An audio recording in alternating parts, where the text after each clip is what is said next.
evening. I'd like to welcome everyone to this Henderson County Board of Education regular meeting. Today is November the 18th, 2019, and it's 6 p.m., so it's time to start.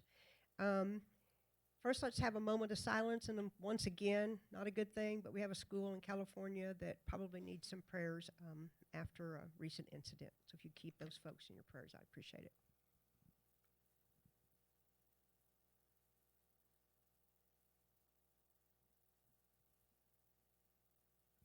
Thank you all. Mr. Ryan Rush, I know your whole student body got really good at saying the Pledge of Allegiance this week. You think you could lead the rest of us?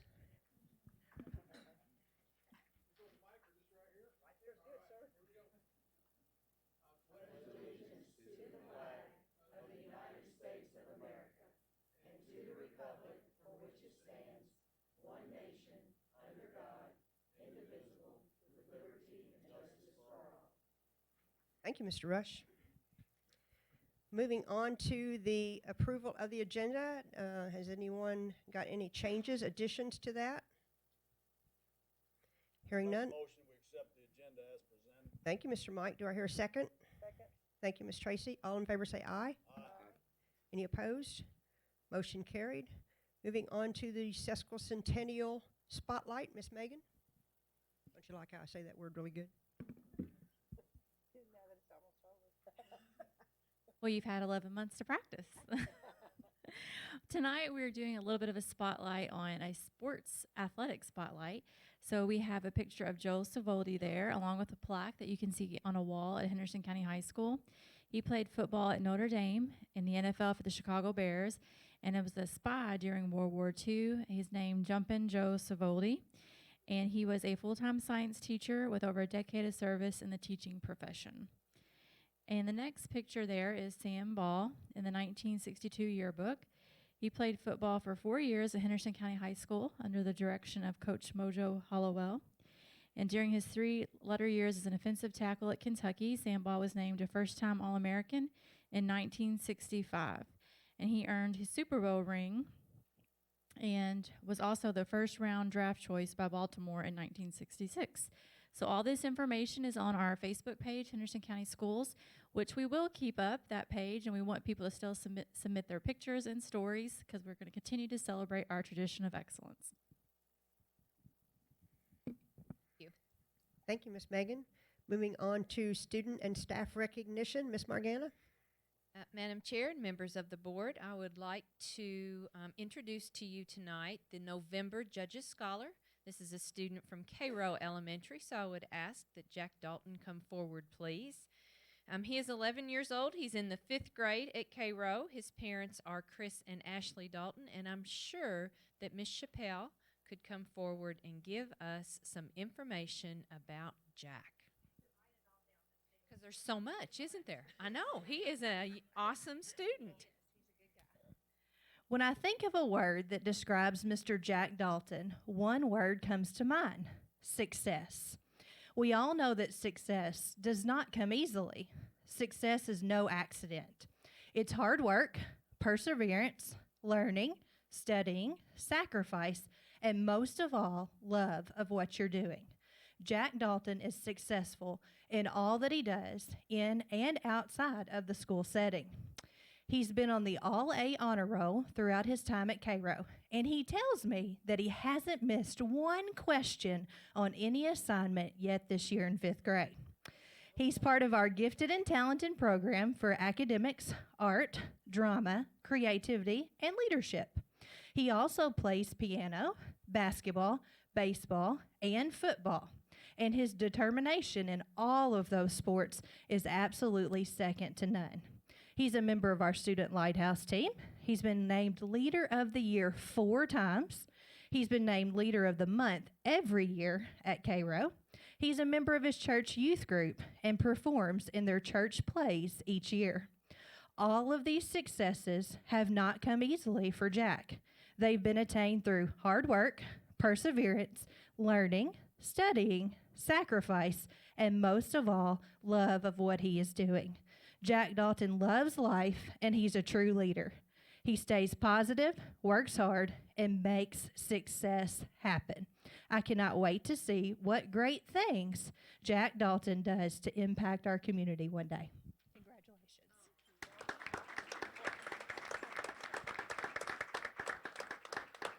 Jack, we want to give you our Medal of Excellence from the Board of Education, and only students that excel extremely high to that level of excellence will receive that medal.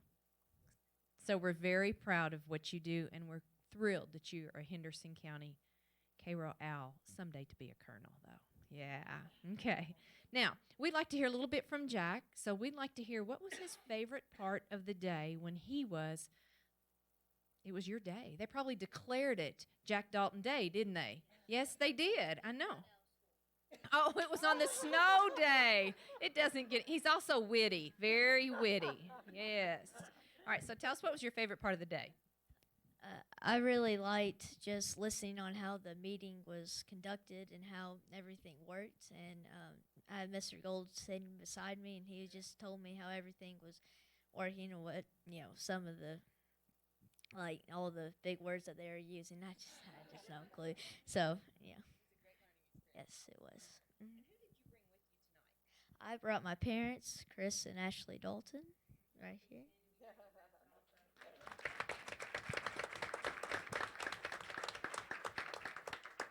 Mr. Jack, maybe one of these days you can be a school board member and be the chairman of the board and you get to do all those things. There you go. Well, it would be an honor if we could have a picture with you. Would you agree to that? All right, let's head over to the backdrop and get a picture. We switched a route a little bit. Keep us on our toes. That's right. Always keep you on your toes.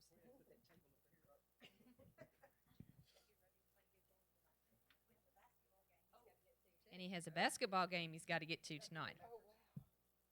Now you're talking.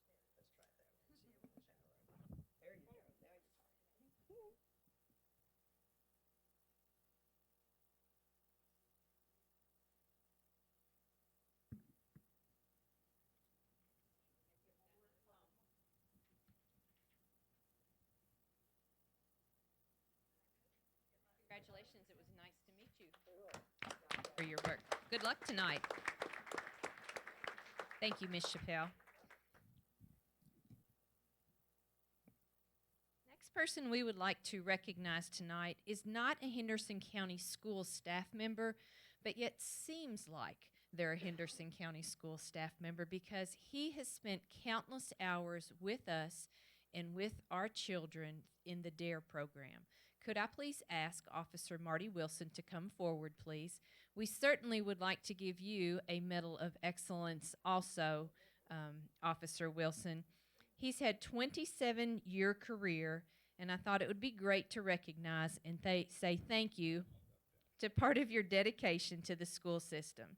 He was hired by Henderson Police Department on April 6, 1992. He began as our DARE officer in June of 2000. He has taught the DARE curriculum to over 10,000 fifth grade students in the Henderson County schools and in all of our 8 elementary schools. He has served as the president, the vice president of the Region 2 representative for the Kentucky DARE Association, and he received the Kentucky DARE Officer in the year of 2012. That's our DARE officer. And we want to say thank you very much. We appreciate your leadership and the 10,000 kids you have impacted. Thank you. To be missed. Can we do a picture with the officer also, please? Front and center.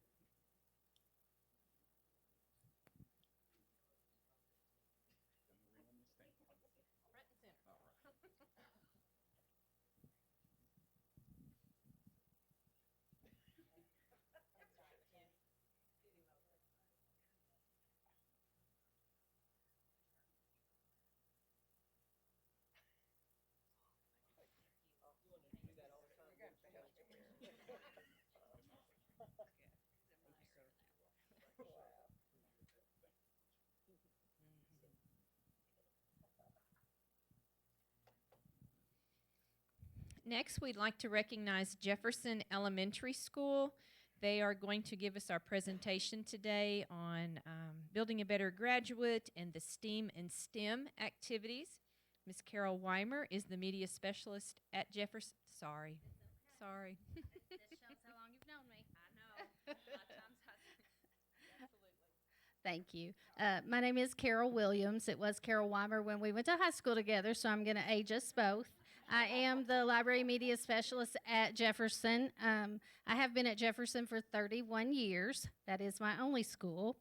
And first, I want to thank the board and Morgana Stanley for giving us the grant for the STEAM stations in all of the schools.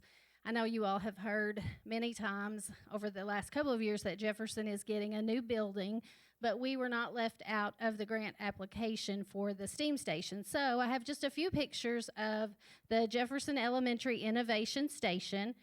This first picture you can see on the left, one of our new pieces of furniture that we hope to be able to take with us. It's a charging station for iPads. The kids can do all kinds of different activities there. You can see them there on the iPads doing coding. Down in the floor, the girls are working with some Dash robots, also doing coding.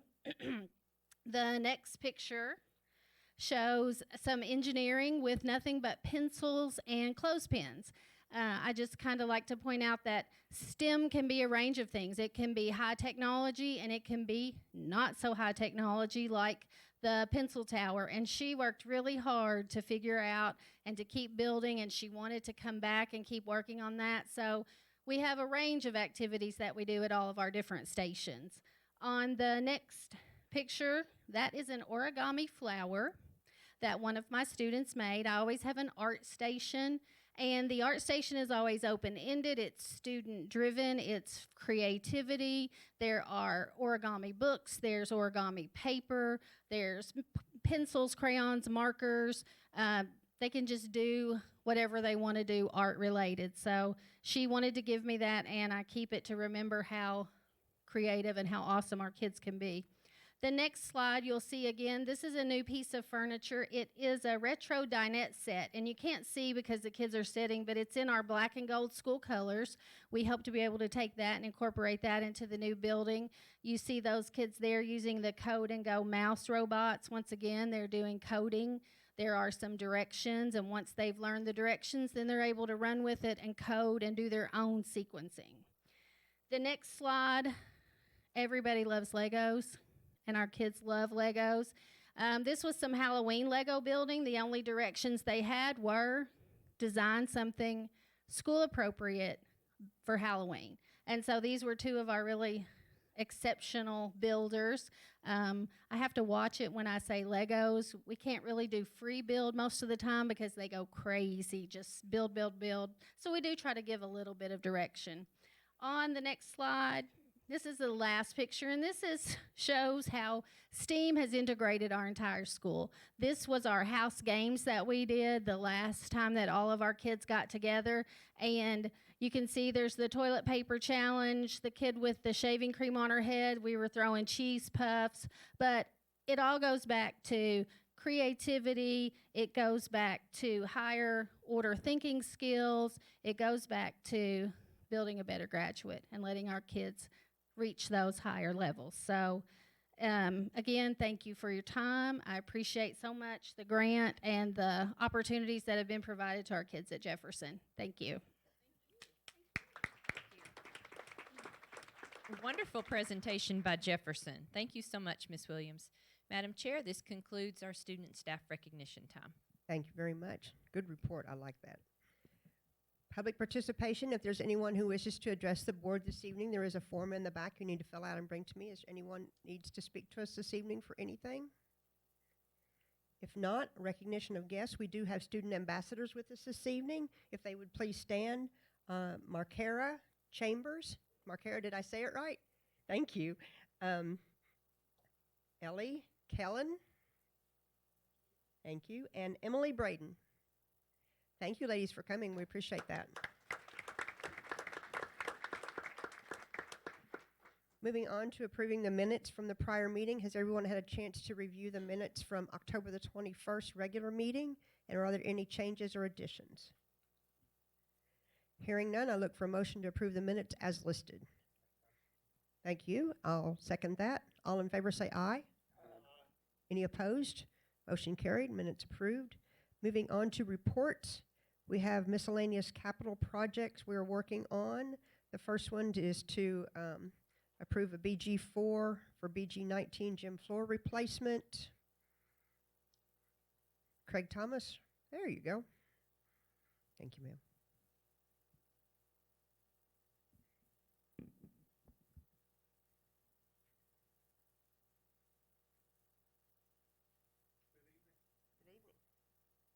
Got two items on the agenda tonight. The first one is the BG4 for the gym project.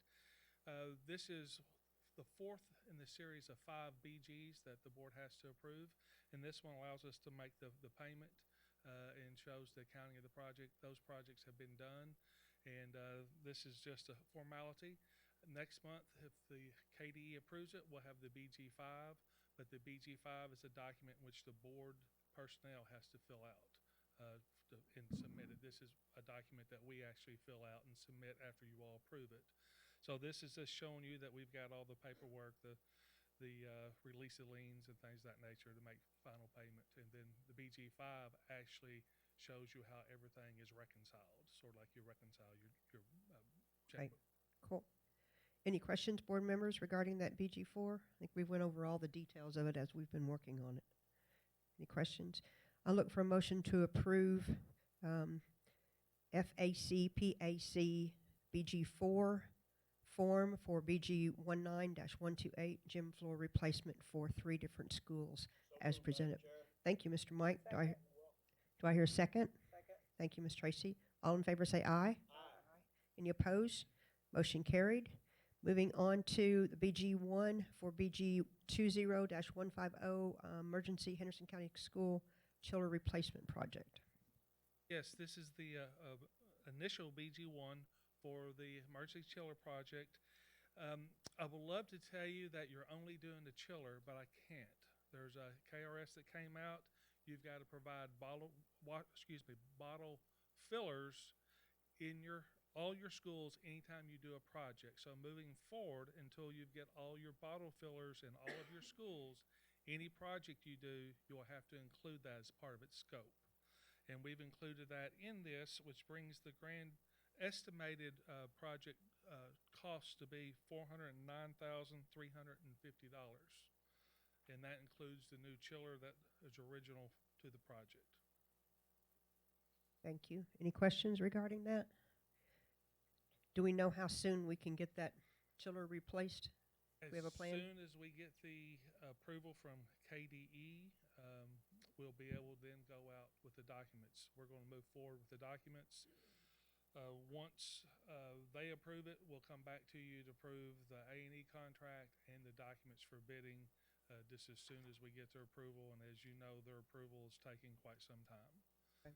So I'd love to tell you 2 weeks, 3 weeks, but unfortunately we can't do that. Ms. Morgana, do they move any faster when we have this listed as an emergency replacement? Yes, they usually do. They usually do.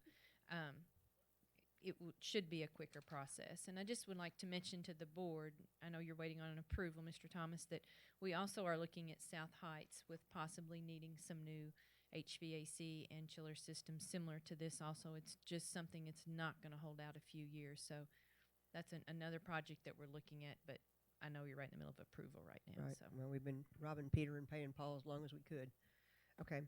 I'll look for a motion to. Oh, I'm sorry. Go ahead. Yes, sir.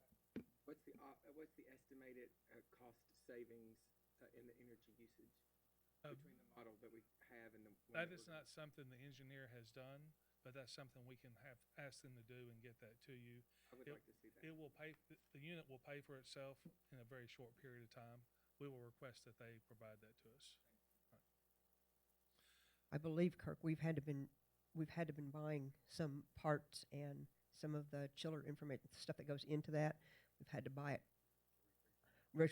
off the internet, and Billy Austell's had to be creative in getting parts for stuff, which is sometimes more than what normally would have been. So a new one in itself will be saving us money, I believe.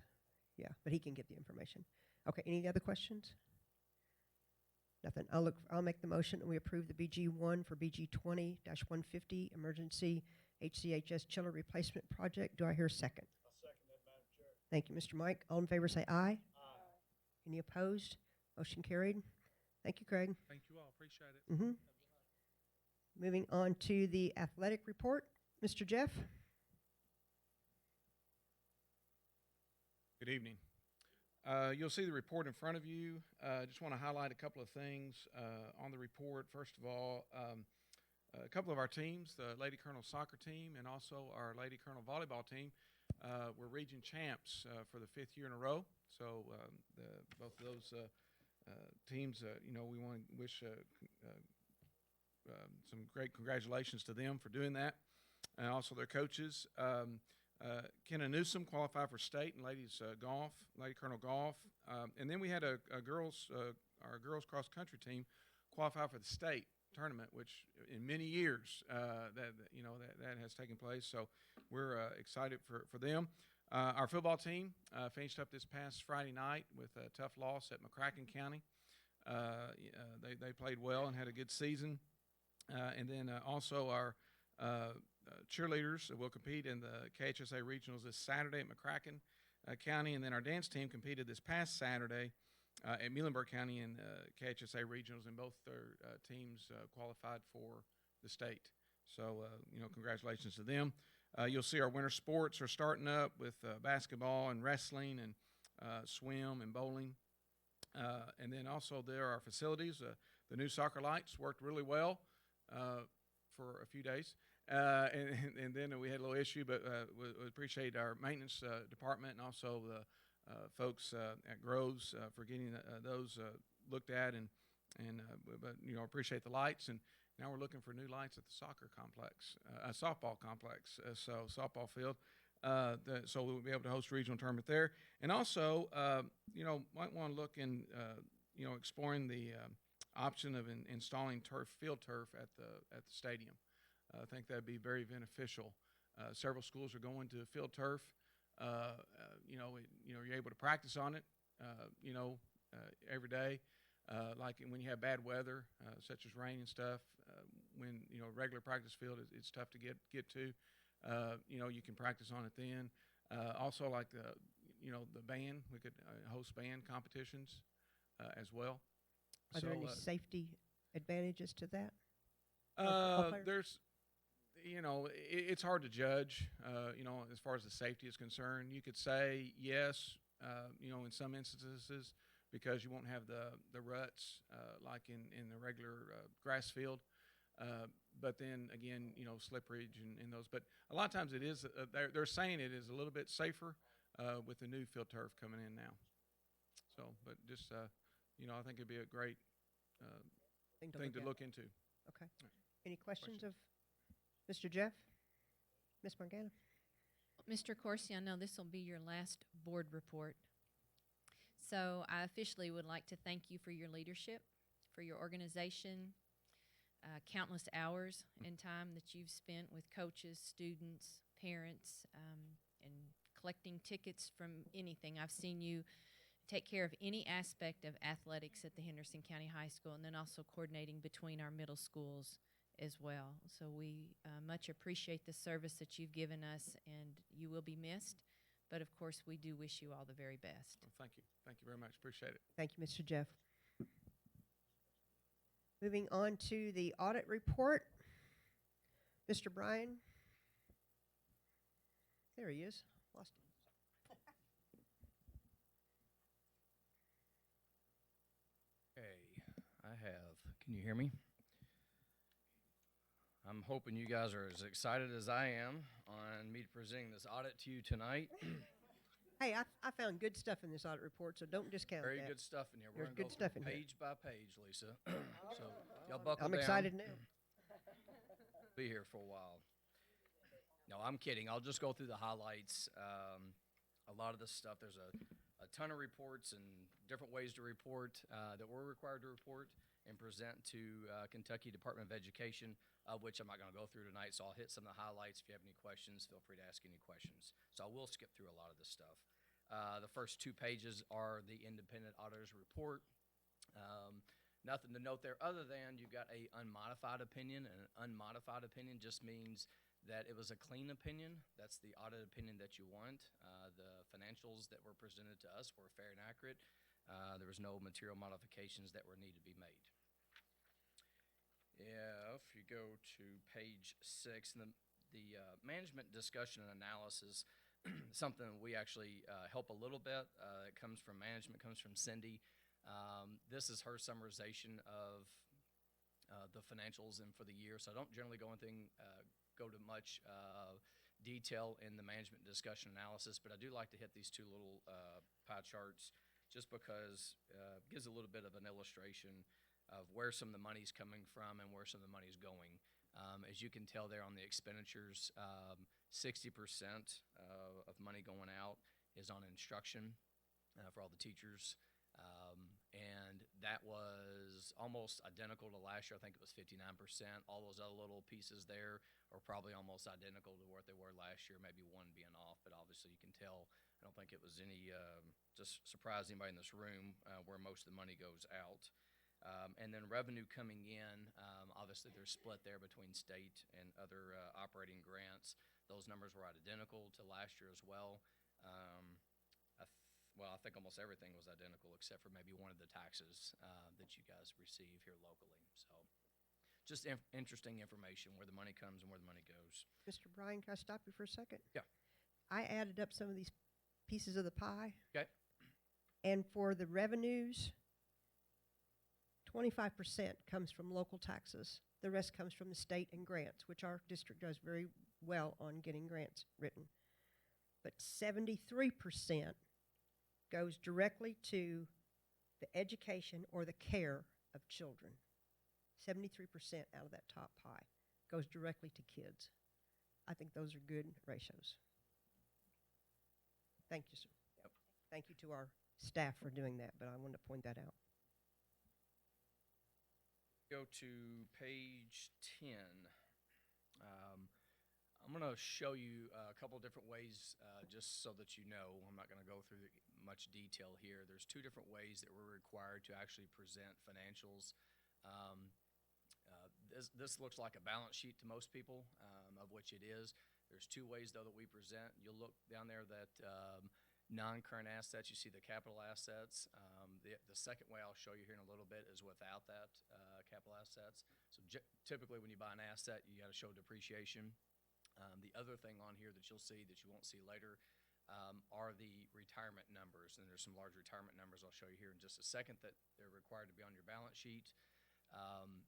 Those are also not shown in the other description. So there's just two different ways, and there's also a little reconciliation between the two, of which I'll show you just briefly here in a second. So the only thing I was really going to highlight on this page, on the deferred outflows of resources, which is up there on your assets, that number, that 8.4 million number, and then if you scroll down to your non-current liabilities, that 23 million and the 24 million, and about four numbers past that, that 4 million. Those are all related to retirement or other post-retirement benefits that I don't know how many years ago were not put on your books until we were required to put those on your books. So I'll show you a number here in just a second that doesn't look too favorable to the school, but again, this negative number I'm going to show you is because of these numbers that I was just giving you information on. So if you go to the next page, should be page 11. These are your government-wide financials, statement of activities, and this might just revenue and expenses. So, in short, it's a big P&L, profit and loss statement. So, I won't go into any detail here, other than if you look on the governmental activities is what the majority of the activity runs through. So, you've got a general fund. A ton of the activity that goes in and out is what you're going to see in the government fund. Then you also have some other funds as well. We won't talk about those as much. So if you go all the way down, that governmental, the third to the last column on the right, the third to the last number, that change in that position, that 336,567, this is one way that we're presenting, that we have to present the financials, and I'll show you another way. So that's a negative number that doesn't look too good on your books. The next way is positive though. And then on the business activities, it's a positive 59,632. You combine them for a negative 276. So if you go down back to that governmental activities, that ending position it shows as 1,711,628. Okay, so that's sort of like the equity in a company, I guess is a good way to put it. That negative number right there is all due to retirement numbers that we're required to put on your books. And so that's a rolling number. So every time there's an adjustment to your books, that number will also be adjusted as well. If you go to the next page, page 12. So this is a breakdown of your governmental funds that I was just referring to. So the other way was just kind of all summarized. And this is just broken out between the different funds. So there's nothing to note there. Again, same balance sheet without the depreciation and assets and retirement stuff in there. So if you look at that, you've got a fund balance of 25 million versus that negative 1.7 million that I just showed you. So there's a big difference. And then that was just in the general fund. The total government funds all rolled back up are 28 million. So if you go to the next page, page 13, this is just a reconciliation between the two ports that I just showed you. There's the 28 million that I was just referring to of total governmental funds. Well, basically your equity, and then when you add depreciation and all the other little ancillary items like your retirement, it gets you back to your negative 1.7 million. So next page, page 14. This is, again, a different way to show broken out of your revenue and expenses without the depreciation.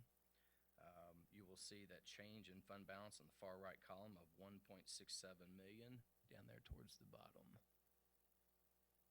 Yeah, the third to last number on the bottom. So that's basically the yearly activity, that negative 1.67. So if you go to the next page, again, I did a whole nother reconciliation on this report, and this number on page 14 that I just showed you ties back to that early on 5 minutes ago to a negative $336,000 number. So again, just a reconciliation between the two reports. Page 16 is your business activities, and this again is broken out. If you look back at page 10, this is just a breakout of page 10 of that column of your business activities between food service, child, and adult care. Again, very similar to 2018, not much change there as well, and nothing really to note other than it's just a breakout of a previous page and a different way to present it. Page 17, same thing, revenue and expenses, again, broken out. Not much change from 2018. And then I'm not going to go through these next several. There's a statement of cash flows between some of these reports. And then starting on page 1 is the notes to the financials. I'm not going to refer to anything in the notes of the financials, just going to tell you the notes to the financials. I would tell somebody if they didn't know anything about the organization or if they wanted to know maybe a little bit more detail about some of the numbers that are in these financials, this is where I tell them to go look. You know, what's their accounting like? Have they made any changes during the year that are significant? Maybe what some of the details behind some of these numbers. And so if you're really, really, really, really bored, I would tell you to go to tonight and open up note number 7. There's at least 10, 15 pages of note number 7. That's all on retirement. That'll put you to sleep pretty quick. Okay, page 73 and 74. And I won't talk about these, I'm just referencing them because I'm going to reference them here in just a second.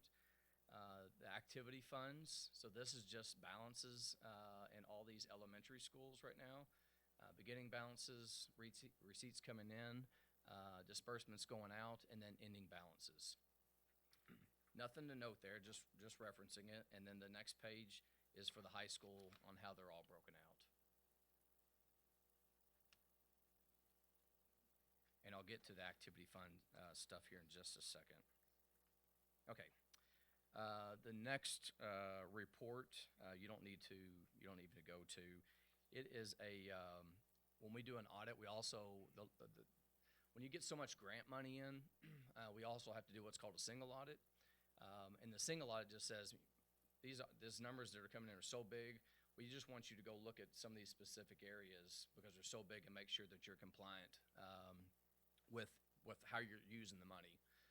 So we don't do it every year, but we have to pick a large major, what we call a major program, and we will pick one.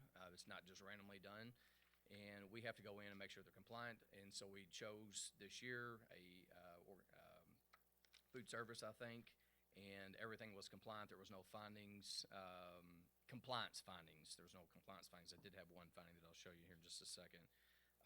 And then we also look at internal control, and there was no findings over internal control as well. So that's just another thing that we're required to do called single audit. There was one finding this year, and that was over daycare deposits.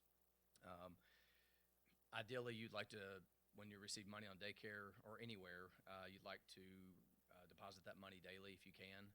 And in some instances, we saw where the money was maybe being held and deposited weekly. So we would just say any of the daycare operations that are going on, probably talk to them and make sure that, obviously, sometimes you can't do that every day. And for the most part, I think, they're getting deposited probably daily, but when we go in and test a certain amount of transactions, there were numerous times where we'd see that they were being held for, longer than a couple days. So the next thing I'm going to go over real quick, and this is the last thing. I'm sure you're all excited. This is the management letter, and the management letter are the findings that we have for the schools. And for anybody that doesn't know, there's this whole Red Book thing that every year the school board and Cindy and her staff work with the bookkeepers and the principals and probably other staff. I know they bring in a person every year, an outside person, and they'll work internally. I know last year after the audit, I actually sat in with some of the bookkeepers myself and talked, and again, we'll do it again this year. But this Red Book basically says, here's how you're supposed to do all these activity funds. So every elementary school has an account, and they're required to follow everything, just by the law, the way it's read. And so if we have to go in and make sure we test all these different things in Red Book, and so if there's any area where they want you to put significance and then findings, it's in the activity funds because that's where a lot of the cash is coming in, and there's certainly more opportunity there for fraud. So we test a lot of, we test every school, and we test a lot of things in those schools. So this may sound like a lot, but hindsight, this number is certainly down from last year, and it's probably due to the training that you guys continue to do. So again, I'm not going to go through by school. I'm just going to list some of the things that we noted that when we tested. So there was 9 instances where a multiple receipt form was missing. Multiple receipt form just means when somebody turns in money at one of the schools, they're supposed to use the form. Two people are supposed to sign off on it. Probably something was used, just wasn't in multiple receipt form. 2 instances where a deposit ticket is not signed or initialed by 2 people. Again, those deposits are made. 2 people are supposed to sign off on them. Most of the time that's done. There was 2 times where we saw where 2 schools didn't do that. 4 instances where a multiple receipt form was not signed by the person collecting the money. So if you collect money and then you give it to that bookkeeper, if a school teacher does it, they're supposed to sign that form that says, here, I received $100. The bookkeeper also signs that form that says, yes, this teacher gave me $100. 5 instances where a check was issued and it was missing dual signatures. So there was just one signature on the check. 21 instances where a PO was only signed by 1 person as opposed to 2. 1 instance where an invoice approval was missing a signature and or date period. So those invoices need to have the date that it was paid and the check number on those. 1 instance where an invoice was missing a check number. The approval was missing on the invoice, and the next one was 1 instance where a invoice was missing the check number and the date paid. 2 instances where a GL report, these are monthly reports that they're required to do. There's multiple ones. There's 3 different reports, and the bookkeeper and the principal were supposed to sign off on both of those. In 3 instances, the I'm sorry, 2, where the GL report was not signed off on by both parties. 7 instances where the monthly bank reconciliation was not signed off on by both parties. And then 1 instance where a disbursement exceeded the PO approved amount. So, sounded like a whole lot. Realized that this is testing all the schools. Everything that we tested, these are all the findings that we had. So, actually in pretty good shape. With everything that I presented on, I would just say that the school is in still very good financial shape, is doing well. The audit went smoothly, and everybody cooperated, and was great to work with. And sorry I took so long. Thank you very much. That's one of those legal things we have to do every year, and we want to do it because we want to make sure we're in good financial shape for ourselves and for our communities that pay the taxes and make sure we spend it right. Anybody have any questions? We need approval of this. Do we need a motion to approve the independent auditor's report as presented by Mr. Crafton? I'll make a motion to accept the audit report as presented. Thank you, Mr. Mike. Do I hear a second? Second. Thank you, Frog. Well, that's a Tracy? All in favor say aye. Any opposed? Motion carried. Thank you, Brian. Have a great evening. Moving on to Council of Councils. Our first one is Niagara Elementary.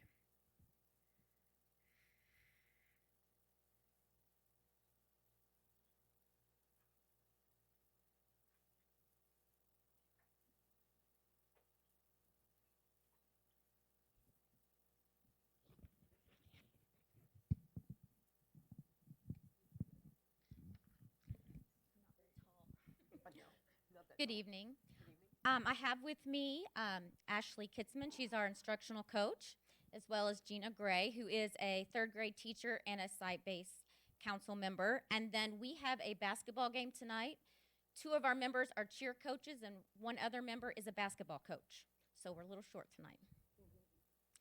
But we're going to go ahead and get started by focusing on something we're very proud of at Niagara when we take a look at our progress over the past year, and that would be with writing. We actually had an increase of 16% in proficient distinguished with writing, and this came about through a lot of hard work that took place last year. It was identified that was definitely a need for our students to give them more support in that area. So we had a full day of professional development, really taking time to define what proficiency looks like, and then across all grade levels, analyzing student work together, and then we took time to update our guidelines and our curriculum. We also made sure that we had the common language across the board with all grade levels with writing, using Abel and Atherton and Step Up to Writing with the structures and guidelines. We made sure that we monitored student work ongoing throughout the school year, analyzed different pieces of work together, and then we had a lot of modeling from our instructional coach and one-to-one coaching for anyone who needed it. We did some writing incentives, and ultimately it was overseen by our council with a writing committee. But this work continues to be embedded throughout this school year. So we are proud of the growth that we've made, and we still anticipate to see more growth as we continue to work on those same things. And for those teachers that are new this year, they have continued to receive that one-on-one coaching as well. Something else that we're proud of is if you look at our proficiency, the proficiency is with reading and math. And then with the separate academic indicators, that's with the other areas, which is science, social studies, and writing. And in both areas, we were rated as high from the state. We realize we still have plenty of work to do in all of those areas, but we are proud of that accomplishment. The things that we really want to make sure that we focus on this year, that we have really started in on, one area is math. And so we have focused on number talks, which is a way to get students to, it's a lot of mental math for computation, ways to manipulate numbers in your mind and to become as efficient as you can at it. And it involves a lot of conversation. Peers are talking to each other about different ways that they are, the different strategies that they're using to solve that mentally. And it's really amazing because you develop this culture of trust and risk taking, but you also see a lot of students learning from each other. It's pretty amazing. So we started off with an introduction, and then we had Bonnie Davenport, who is the Kentucky Center for Math coach, also a former Niagara teacher, come, and she modeled number talks in every one of the classrooms. So we were so grateful to have that opportunity for her to do that. We also watched a video from the author of Number Talks, which laid everything out very perfectly as far as why you should do number talks, all of that behind the why, which I think is extremely important, and then the procedures and the process to get the best results. And then we have had peer observations where teachers have gone into each other's classrooms and given some teacher peer feedback. So we feel very good about that, and we've already seen the growth with the students very quickly in the amount of time we've implemented that. Also I do want to say, Election Day, thank you for that professional development day that we have built in because it's so valuable. I believe last year that is when they used that to really get the writing PD in. This year we used it for, one of the things we used it for was to continue some math work. We did using manipulatives to teach fractions with our 3rd, 4th, and 5th grade teachers and focused on well, what has happened is fractions have consistently been one of the areas that we've identified as needing to grow in when we look at our district common assessments. And so we knew that also it was timely because we were getting ready to go into the next unit with fractions. And so we were grateful for this day. So that's one of the reasons why she focused on that. But she really honed in on using manipulatives to build the concrete understanding before the abstract so that the students understand the reasons behind everything that they're doing. So we had a full day with her, again, which was amazing. We were able to purchase some manipulatives that will help the teachers teach the students and allow them to use those throughout the year. And we also, through GREC, we have 3 full-day trainings this school year, 4 days next year, and on-site coaching. We have our instructional coach, a 1st grade teacher, 2nd grade teacher, 3rd grade and 5th grade teacher, all going to this. So it's going to be 7 days of intensive training and on-site coaching. So we're very excited about it, and they've already attended one of the days. It's been amazing. So we're continuing with math. Another area that we're focusing on is, it wasn't identified by the state as an achievement gap, but we clearly see a discrepancy between our students who are identified as economically disadvantaged versus those students who are not. And so this is definitely an area, if you look at our growth, it was identified as low. We feel like this is a way we can really make a difference. It's huge potential for growth. We know with the right supports in place, we can remove a lot of the barriers for our economically disadvantaged students. So what we've done is we've identified potentially at-risk students in the classroom. With the teachers, we looked at academic needs, social emotional needs, and then we are having leadership meetings with myself, instructional coach, guidance counselor, FRC director on a weekly basis, and we're talking about individual students and making sure they have all the resources available that they can have, because sometimes one of us will know about a need, but another one of us may not. And together, if we really work together, we can get everything in place.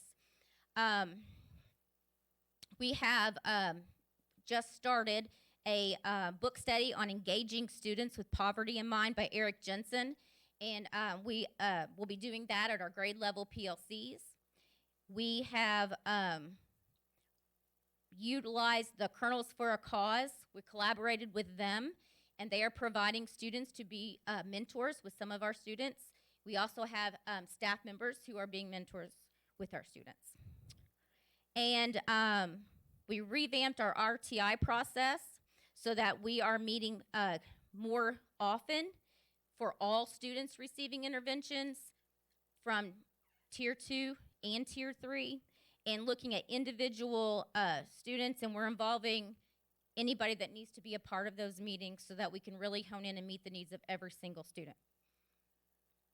And then finally, to develop, I'm running out of time, to develop our 21st century skills. Something that the district has worked on is clear learning targets.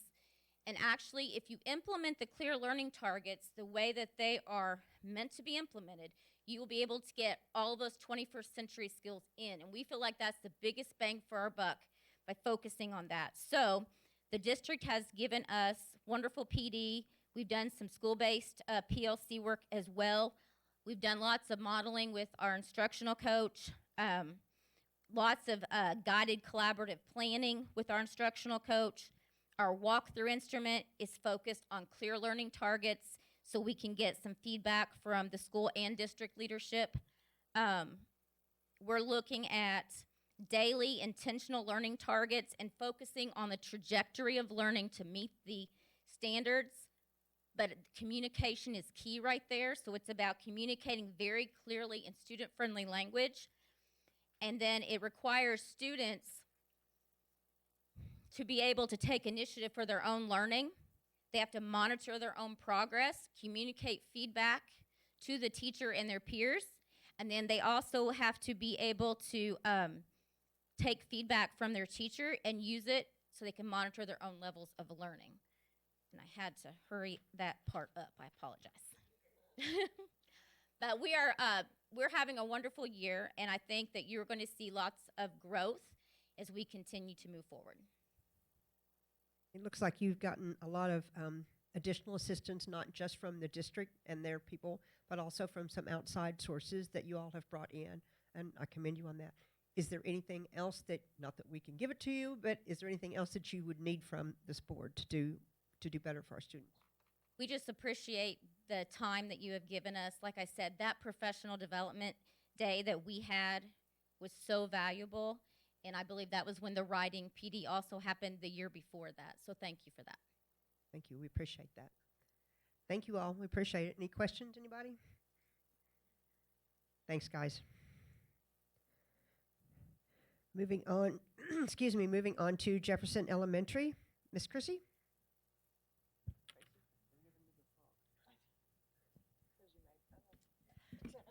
Good evening. Thank you for having us here tonight and giving us the opportunity to speak to you all about the great things that are going on at Jefferson. If my SBDM members would stand, any staff member that's here, actually we have some extras too. If you guys stand, don't be embarrassed. We have Gwen Courtney, our instructional coach, Allison Fleck, 5th grade teacher and SBDM member, Carol Williams, our librarian, Jessica Emerson, 4th grade teacher and SBDM teacher member. And behind, she's a little shorty back there, Miss Hazel. She's also a teacher, a 4th grade teacher and SBDM member. Like Miss Sherry said, that we also have a ball game tonight, and both of our parent members have students that are playing or cheering tonight, so that's why they are not with us. We are going to share some things, some strengths, some areas to work on, and some really cool initiatives that we have going on at Jefferson this year. And we're going to start with some strengths. One area that we are very proud of is our math growth, and we have continued to make steady progress in math for several years now. This year we have the 3rd highest math scores in the district on this last K-Prep in 2019. Over the past 5 years, from 2014 to 2019, we've moved our kids from 35% proficient and distinguished in math up to this year we had 67% students proficient or distinguished in math, so we're very proud of that accomplishment.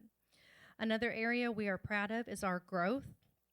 Specifically growth score on K-Prep. Our score was in the high rating, that's listed behind you, and we also had a high rating in the area of proficiency indicator as well. As of last year on 2019 K-Prep, we have the second highest growth score in the district. We are very proud of that. We really focus on continuing to really analyze the data, look at each individual kid, and continuously raise expectations every year, so we will continue to have that high level of growth.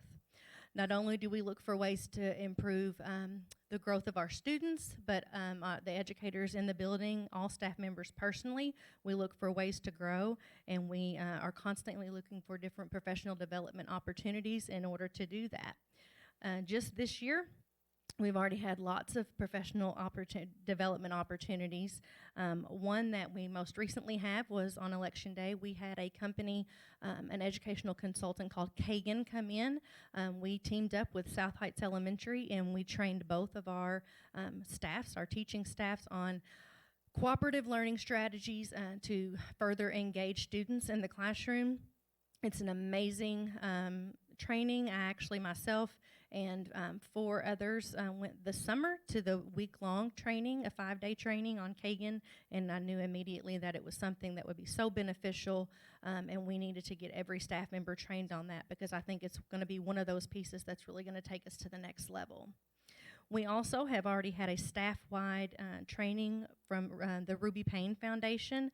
They focus on students that have barriers, one of them being poverty. And we really, over the summer, we really wanted to look at ways that we could become more culturally responsive to our students and understand some of the barriers that they have. So we did have a training on that as well.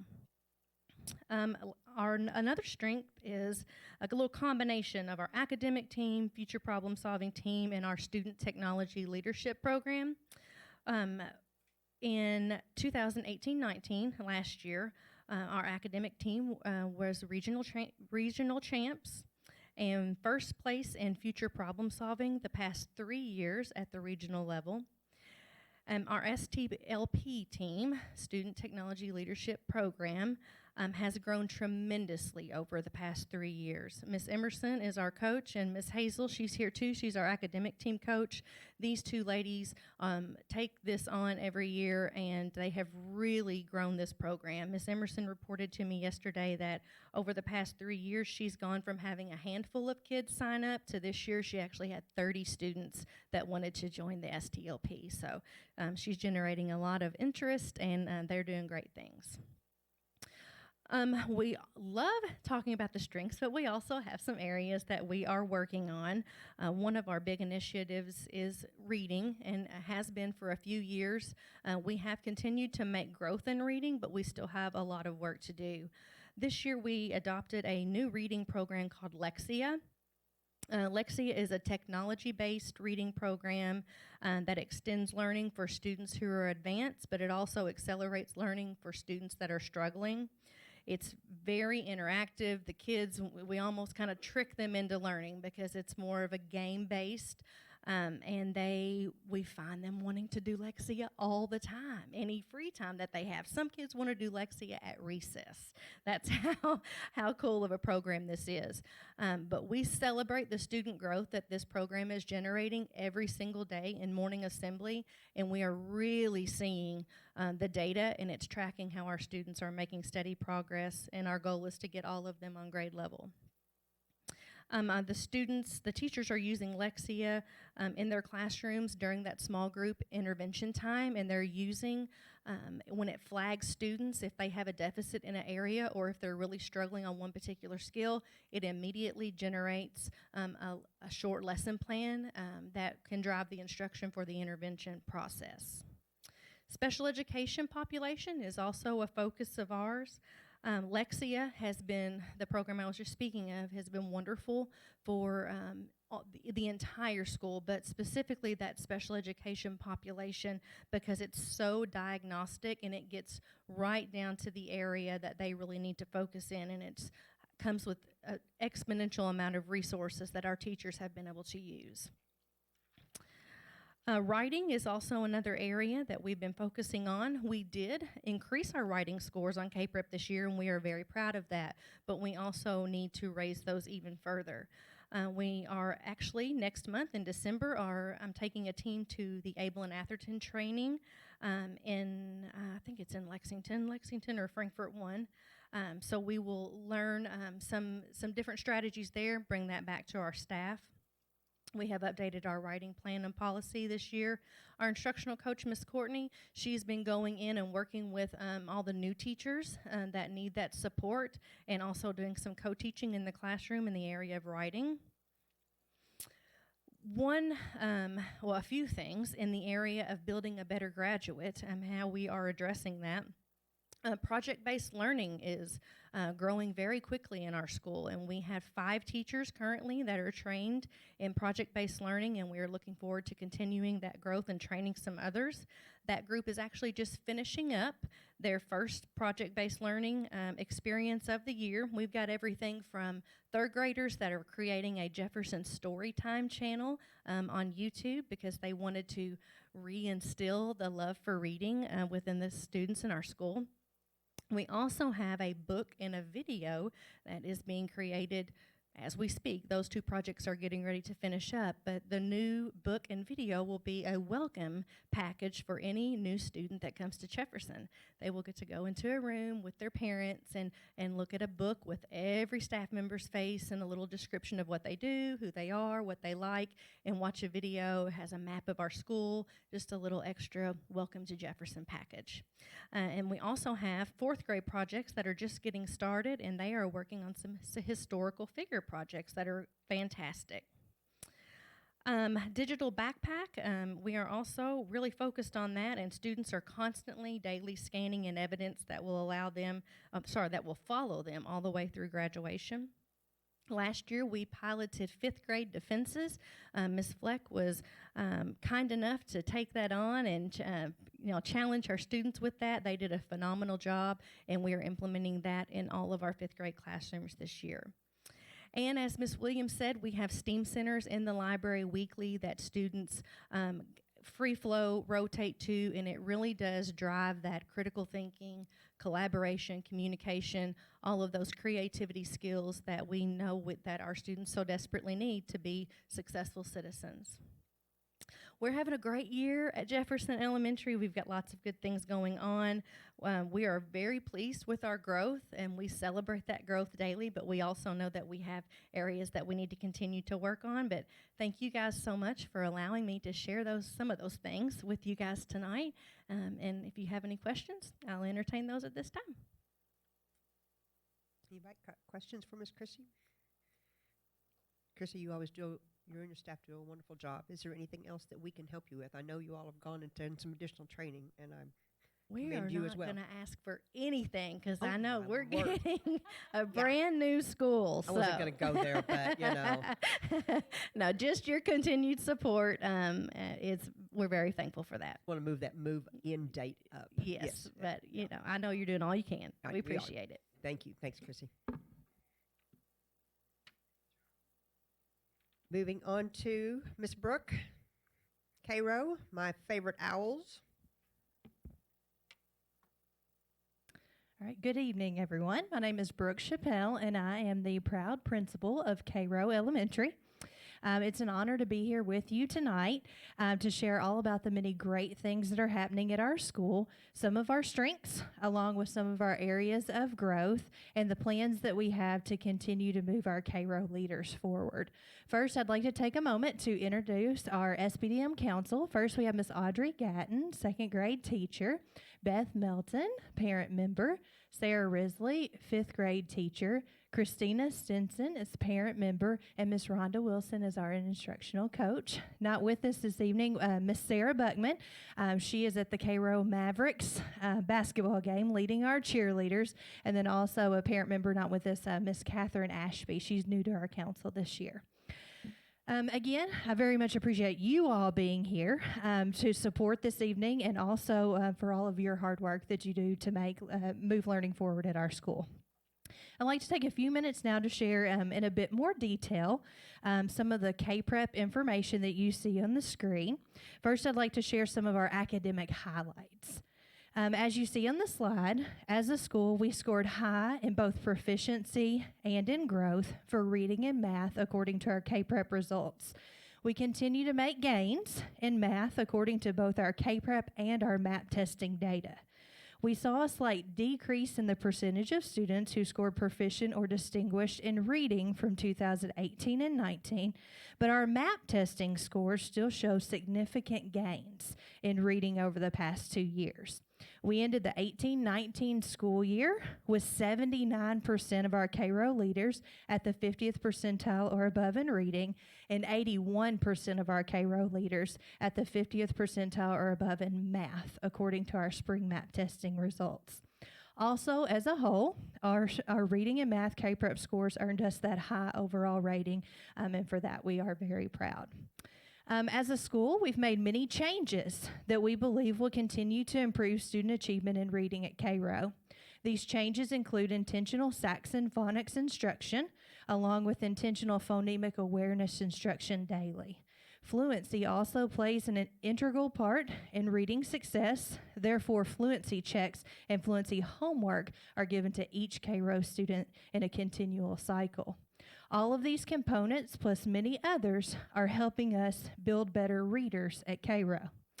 To continue to move student learning forward in math, each grade level at K-Row follows our math and focus curriculum and our district pacing guides with fidelity, along with incorporating calendar math and number talks, as you heard some other schools speaking about as well. All of this helps ensure that we're building better mathematicians at K-Row as well. In the area of separate academic indicator, we earned a medium rating according to the state. That data includes our science, our social studies, and our on-demand writing. In science, our percentage of students who scored proficient or distinguished on K-Prep last spring was approximately 4% higher than the previous spring, so we're proud of that. And in on-demand writing, we made significant gains, which included a 21.6% gain in the percentage of students who scored proficient or distinguished on K-Prep last year. This was a huge celebration for us, and we credit this to the intentionality that each grade level put on building stronger writers with the development and implementation of more intentional writing plan for our grade level teams. An area of growth for us lies within our social studies data. From 2018 to 2019, our K-Prep data showed a decrease of about 16%. This was a significant drop for us in our social studies scores. So to address this need, we've developed a specific goal within our school improvement plan and have aligned activities to ensure that we focus on growth in this content area as well.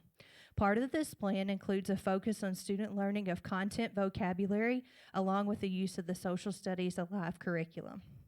Intentional goal setting at the individual, classroom, and school-wide level is one process that we've implemented at K-Row over the past few years that has helped move student achievement forward at our school. Each child at K-Row has a leadership notebook where he or she tracks current individual achievement data, sets goals, and records their personal goals, tracks the strategies they will use to help them progress toward these goals, and then reflects on whether or not that goal was met. Our teachers and students are intentional with this goal-setting process, and our students know their end in mind for each assessment that they take. As a school, we have set a goal that on every assessment given, at least 85% of our students will show at least 80% mastery. From there, we discuss areas of strength, address any misconceptions or misunderstandings, and work together to make a plan for next steps in instruction. This analysis process is ongoing and has increased the collaboration that occurs among our grade level teams. Also at our school, we take pride in having a very strong school culture. We believe that strong relationships between students and staff are foundational to all that we do. The Leader in Me process and PBIS are the core of our school culture. Teaching and reinforcing the 7 habits with our students, along with our PBIS expectations, have had an incredible impact on behavior at our school. The number of discipline referrals has continued to decline over the past several years. Our teachers teach and reinforce these expectations and the habits with fidelity, which creates a positive learning environment and a school atmosphere. All K-Row students have opportunities to serve in leadership capacities as well. Each grade level and some extracurricular clubs leave service learning projects each year to provide authentic service to all, which of course is one of our district core values. We truly believe that teaching our students to be servants in our community is an essential part of their educational journey. At K-Row, we're also working hard to improve the experiences our students have that involve critical thinking, communication, collaboration, and innovation, while also teaching them to take initiative in all that they do. These experiences, of course, support our district-wide Building a Better Graduate initiative. Research shows that the World Economic Forum estimates that 65% of children today will end up in a job that does not even exist yet. That means our K-Row students will likely end up in a job that no one has even thought of yet. Also, research shows that there's a shortage of skilled workers in high-tech fields and inadequate education of students in these areas. To address this need and begin to better equip our students with the necessary skills to adapt to the changing job environment, one big change in our school is the transformation of our media center and the work our teachers are doing through authentic learning experiences. Our library has now become the innovative hub of learning in our school. When students enter the K-Row library, they're involved in activities much different from the traditional library setting that many of you probably know. While our library still contains many books for students to read, it also has a STEM, science, technology, engineering, and math lab where students learn things such as design, basic engineering concepts, and coding through the use of apps and small basic robots and programming our CNC machine. In our library and in our classrooms, you'll see students collaborating to solve problems to make them think more critically. Our third grade students are currently engaging in a Pinewood Derby project where they've designed, created, and refined Pinewood Derby cars with the help of a local engineer and several staff members. We plan to have our first exhibition night at K-Row from this project on December 19th at 6 p.m., and we would love to invite all of you to join us for that event. We also have a newly formed K-Row Robotics Club who meets after school one time per week to learn to code our new FANUC M10 manufacturing robot. And we just found out today there's a possibility that our robotics club will be featured in a manufacturing magazine that will go out like across the country. So we're hoping that will actually pan out. We feel that our K-Row STEM initiative ignites passion for students to be self-directed learners and creates opportunities for creativity and problem solving. These skills are easily adapted for the changing times. We feel that yesterday's classrooms will not prepare our students for tomorrow's job market. We feel that our K-Row STEM initiative and the transformation of our media center and our classrooms are steps for us as we lay the foundation to build better graduates in Henderson County schools. All in all, you can see there are many great things happening at K-Row. We're proud of the progress we have made, but continually strive to become better each day, both academically and culturally. Dr. Martin Luther King Jr. once said, "Intelligence plus character. That is the goal of true education." Each day at K-Row, we strive to build future leaders who are prepared academically, but also have strong character that will help them truly succeed in life.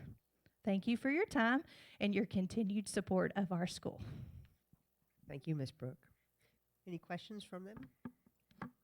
Thank you, ma'am. I've been out to your school when the kids come up and show me their leadership folders, and they're very proud of them. Each one of them is very individual, but those kids are very proud of that, and they've got a goal going forward. So I commend you on all of it. Thank you very much.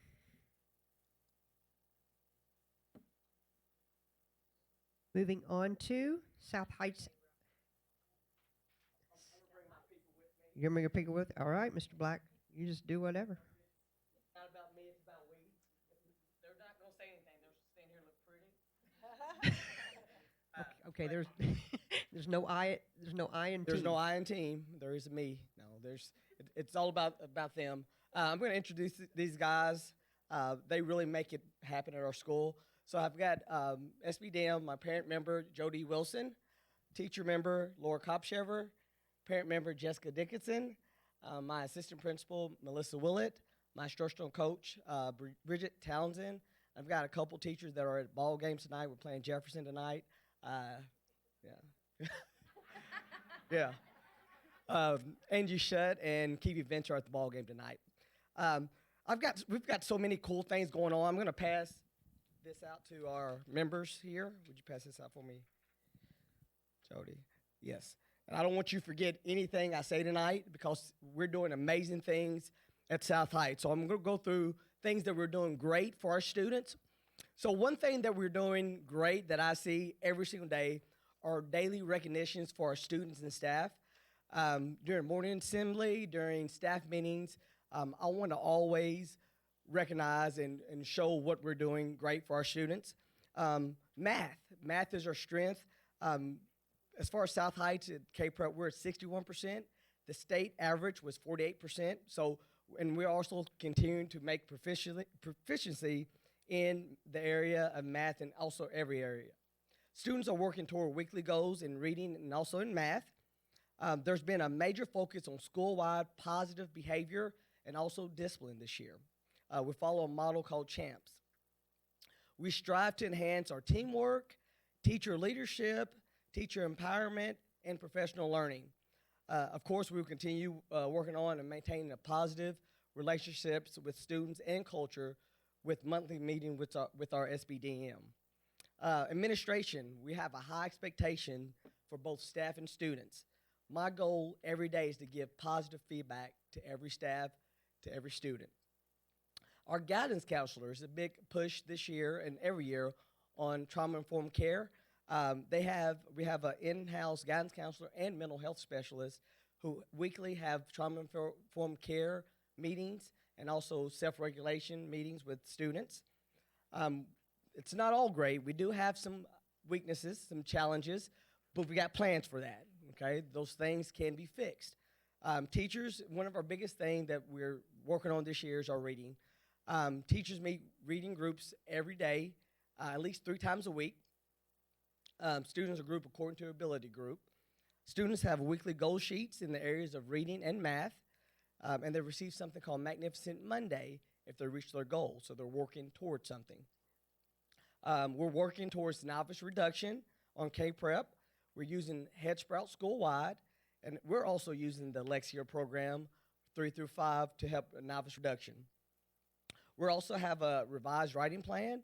We're working on multiple choice strategies, short answer strategies, and extended responses school-wide. We plan to provide professional development for teachers by allowing them to visit other schools and learn in the areas of reading and writing.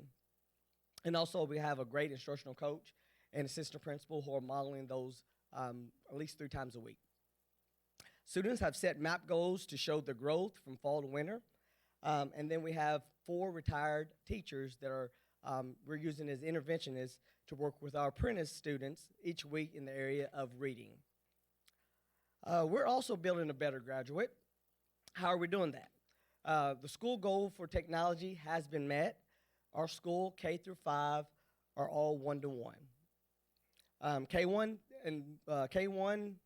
and 2 teachers and students are working on to complete their project-based learning. These will be included in the student's digital backpack. And we actually, our kindergartners are doing their PBL on Tuesday, next Tuesday. So we invite you guys. It's called the Opportunity Fair. It's showing our students and staff members and also our community members from 8 to 10 that there's so many resources that in our community that they might not know, and a chance for them to apply and maybe get jobs that day. Our media specialists provide weekly digital citizenships and STEAM instruction. Also, our 5th grade students will present their defenses in the spring on how and why they're ready to transition to middle school. All right. Do you guys have any questions or concerns for the South Heights Blazers? I appreciate you taking this on. This is a new challenge for you, Mr. Black. It's a new challenge. You step from one challenge to the next, don't you?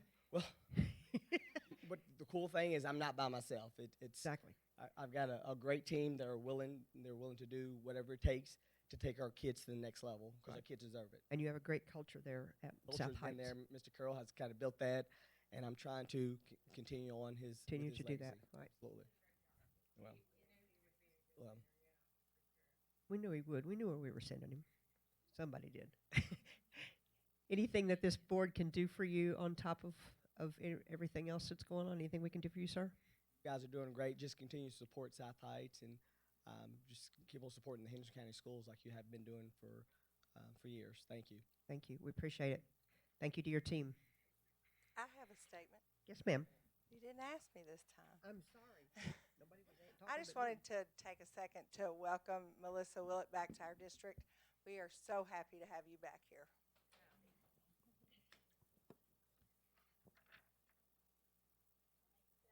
Thank you, South Heights. Moving on to Henderson County High School, Mr. Tommy Ransom.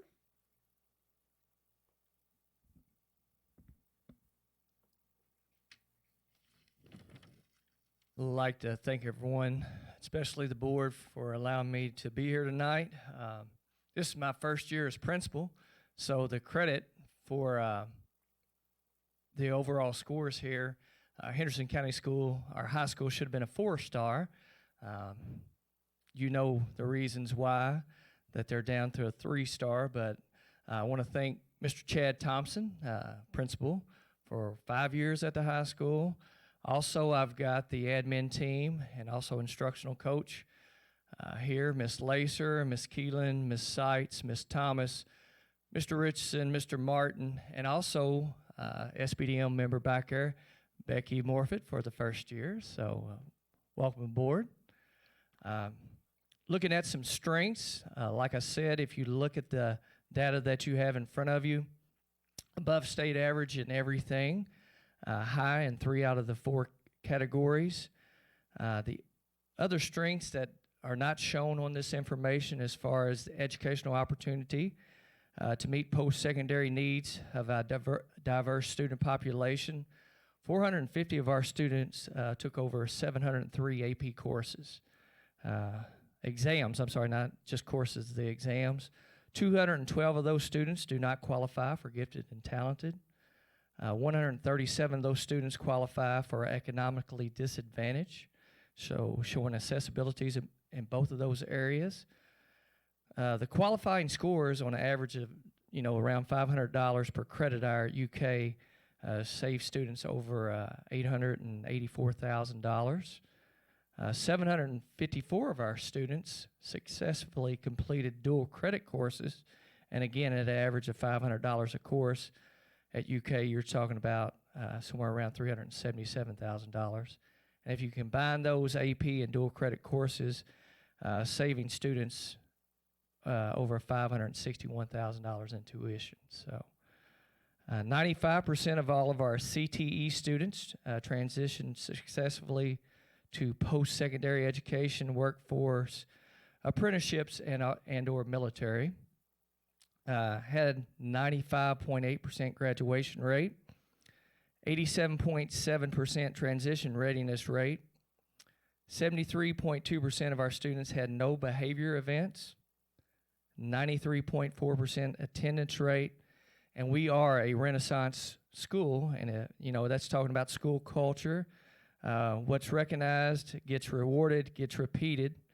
Thoughtfully and participate are intentionally creating a culture at Henderson County High School that makes everyone, including staff and students, they want to be there and participating. Some highlights this year, we had the cafeteria takeover, which was really neat. Central office staff joined us, and our cafeteria staff, they were able to go to Mr. B's for lunch, so that was really a neat thing. Also, the Sunrise School Spirit. They had the pep rally. We had a canned food drive, so I got quite a few things there. And also Spirit Week. I've never recognized or been a part of a Spirit Week where probably 75% of the students participated. So really, really neat. And just our staff in general, people want to be there, and we enjoy that. Some areas of improvement. if we want to look at reading first of all, I always want to improve that. Our English teachers, social studies teachers, and science teachers, they recognized that the scope of the standards was so broad, giving them equal due was not only impossible, it meant our struggling learners were engaged in learning that went a mile wide and an inch deep. So we're trying to make sure students are getting what they need and they're mastering what they need. In the response to that problem, our teachers, they're looking at the research and the results reporting supports an emphasis on power standards to deepen and improve student reading achievement. In social studies and science, students' work around these standards involve reading a content-related text, developing a claim based on that text, then support that claims explicit evidence from that text. Also, in English, our teachers follow a similar cycle of improvement. However, they engage their students in a variety of tasks, not limited to claim, evidence, reasoning, model. Just like social studies and science teachers, they engage in student work analysis to make instructional decisions. And we're not just talking about core teachers that are doing these things. Also, our CTE teachers are creating a literacy plan that we'll implement at the beginning of January of 2020. So, like I said, it's not just our core teachers. We're also getting it across the board as far as the reading and trying to improve that. Highlights of our work to improve math. Math, traditionally, they taught unit by unit progression where each unit covered a specific set of topic content like factoring, where students would learn it, test on that topic, and they'd be done with it. All right, they wouldn't see it again until a final exam for that course or a state accountability test. Now we're teaching a basic, intermediate, and advanced spiraling so that each topic is being taught 3 different times throughout the year. We will begin we will begin only teaching the basics of graphing, of factoring, and that test will contain both graphing and factoring. And then the next unit will be the basics of triangles, and a test will contain all 3 of those. Just like, I know a lot of you, we've talked about all these elementary schools, they got to get to their ball games and things like that. Well, if you shoot free throws once and you never shoot them again, Brooke knows this. I know her dad made her shoot quite a few free throws. If you only do it once and don't go back to it for another year, and then you're not going to be very good at it. So we're trying to continue in math of not only seeing it more than once, all right? Also, looking at highlights of our work to improve instruction in all areas, including reading and math. All our teachers are working towards a goal of improving our practice around 6 key formative learning processes. And we talked about that, Ms. Stanley and I, in our interview process. That's one thing that formative assessment, we wanted to really continue that here. I was doing it in Madisonville and wanted to continue it here. Learning targets. We're big on learning targets this year. That's a focus. Student task, feedback, questioning, student look-fors, and student assessment. We had district in our building today. Hopefully they were impressed with our teachers and also our student engagement. So really enjoyed them being in there. Our teachers, they're working on a book study this year, learning targets, helping students aim for understanding today's lessons. And also teachers getting out in the building to see other teachers and seeing what they're doing in their, in their classrooms. So they're focusing on improving individually and collectively. And all these steps are improving proficiency in math and reading. And among our gap groups, our progress monitoring include instructional rounds, formative walkthroughs, learning target lesson plan process guidelines, and also student work analysis in grade level teams. Building a better graduate, and also the 5 world-class skills. Some highlights there. Students are engaging in world-class skills of better graduate, are building a better graduate across our building every day. We continue to work with students to help them develop the recognition of those skills and improve upon them. By the end of the school year, it's our goal to involve 100% of our freshmen in a service learning project. All seniors will defend their engagement in and develop all the world-class skills as part of their senior projects in the spring of 2020. 12 teachers across all content areas and grade levels are working to develop their skills and engage their students in a project-based learning. So, and we continue to hopefully grow in that area each year. It's very nice to have Ms. Keelan as one of our teachers, not only our instructional coach, but she can put that practice, or put that into practice as one of our teachers. So she can go talk to our teachers, and our teachers respect what she's talking about. So, again, that's what's going on at the high school. Appreciate, again, everything you do for us, and I appreciate the opportunity to be the principal at Henderson County High School. Thank you, Mr. Tommy. Any questions, anyone? That's a big ship you're steering, and we we appreciate you keeping it going in the right direction. Thank you, sir. Ms. Morgana, do you have any comments about the Council of Councils? Yes, I thought it was outstanding tonight, to be quite honest. And I appreciate all of the support people that came along with the principals. Even though some might have stood at the podium alone, they obviously have a lot of people behind them supporting and believing in the vision that they have, that student learning is the focus in Henderson County Schools. And I do want to give a little quick shout out to Henderson County High School. We had walkthroughs scheduled there today, and I would have to say we saw high levels of student engagement. And the classes that I actually had scheduled to go see, we went from a resource collab class to a guitar class to a math class. Then we went and saw Miss Keelan, who is our instructional coach, but she chooses to teach a class every day so she can experience what our teachers experience every day. And then we'd move down the hallway to a culinary arts class. So it was a gamut of everything. It wasn't like they just sent us to the AP classes. It was a cross-section of classes that are offered. High student engagement, clear learning targets are certainly what they've been working on at the high school, very successful. So it's been a great day at the high school today. Yep. Cool. Thank you, ma'am. Appreciate all of you all coming in and giving presentations to it this evening.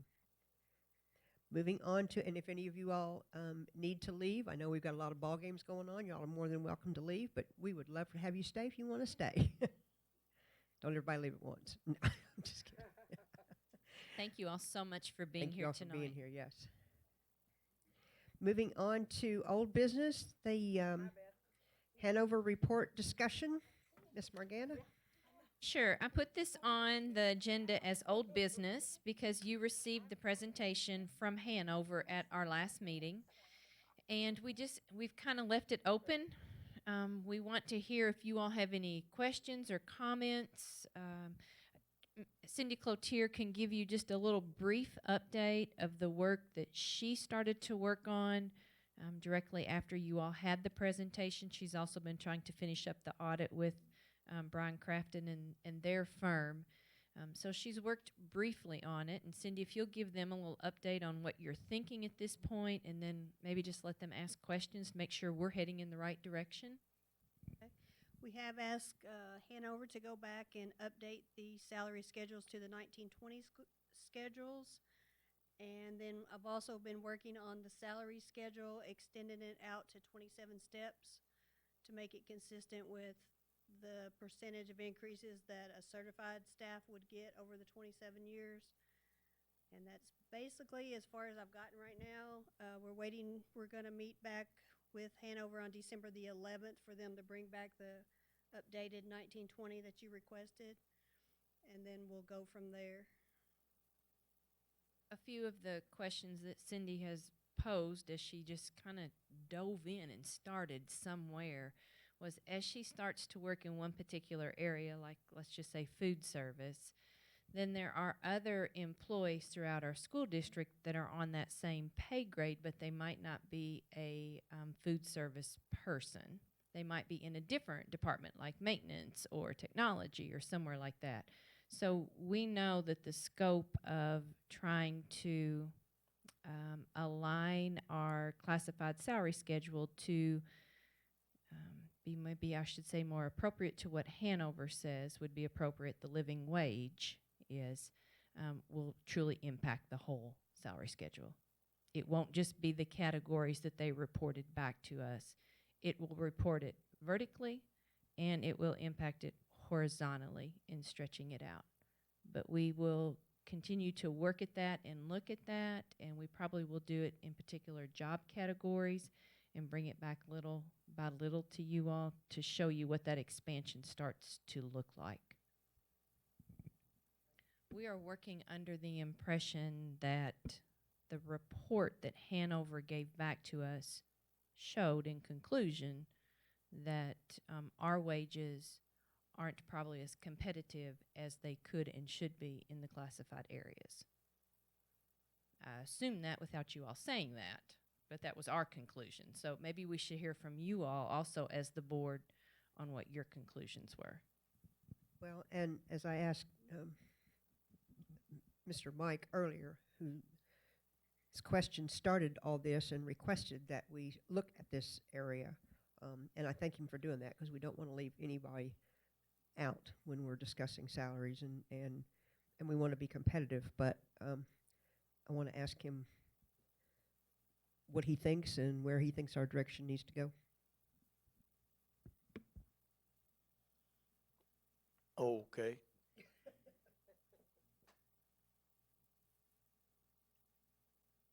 This whole survey was obviously to be used as a tool.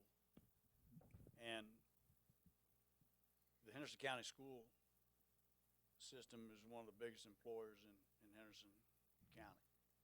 And there's a broad spectrum and scope of services that are provided, from IT to mechanics to teachers. I mean, there's a broad scope of what goes on here, and we need the best folks we can get. I mean, we do not need to lose folks to other districts because of salaries, benefits. We need to be on par with what's going on in the business community, the manufacturing community, because this is the most important thing that happens in Henderson County, is educating our students. And this report showed several deficiencies, in my opinion, and I think that we were aware of them, not purposefully keeping salaries low in any area. It's just things just kind of moved in various directions, and it's been a long time since we had a survey similar to this. But I think the next steps are just what you are doing, broadening them to 27 years when we would expect people in various grade levels over time so people can progress in particular areas. But every year we lose people, and we want to make sure that we have a competitive salary and wage to bring the same type of quality level people that are leaving back in, and then we don't lose some of our top quality folks just because of a bit of a pay difference in other, whether they be school districts and or private civilian type firms outside of here. So what I would be expecting to see is a priority established by Morgana, Cindy, your administrative staff, Morgana, as to what you think think your higher priorities are, based upon where we may be have lost some people, where we need to become competitive, or we're going to lose some people, or where we have retirements or vacancies that need to be filled. And just as a prime example, I mean, I work at a wheel making company, and the skilled technology type employees are hard to get. And 2 years ago, an electrician at our place was making $23. Now they're making $35. So we had to make that adjustment just to get those kind of folks in, because our top electricians retired and we weren't competitive. And this is the only thing that stimulated me, not that we were deficient, not that we were lacking in anything, it's just that we need to keep up with this and take a look at what's changing over time. So, here again, all I'd be looking for is what you think your priorities are and adjustments be made, and we need to support that as a board to make sure we have the level of folks out here doing what needs to be doing to educate these kids. That's all I got. Thank you, sir. All very well stated. I appreciate that. I think he hit quite a few nails on the head. And although I know I'm like him, although I know there's probably one adjustment's going to cause an adjustment someplace else, I think we still need to have priorities and fix the areas maybe that need to be fixed. And then if we need to go back and adjust later on, we can. But we don't need to lose people in food services and maintenance and lots of other places that we need quality folks, especially in IT. That's going to be something that affects almost everything our kids do, and we need top-notch for that. We want top-notch buildings, and we want top-notch safety, but we also want top-notch people working for us. So, Is that a fair assessment? I think that's fair, Mike. I mean,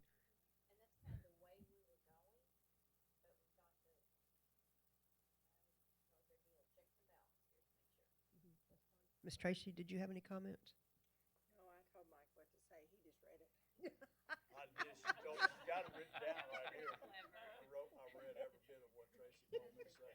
I do what I'm told. I thought about splitting these two up, but I would lose my comedic relief back here. Well, we wouldn't have as much fun. Exactly. Mr. Kirk, did you have any comments that you wanted to add to this? I think in general, not just wages, but the working conditions that we provide for our employees directly affects learning conditions.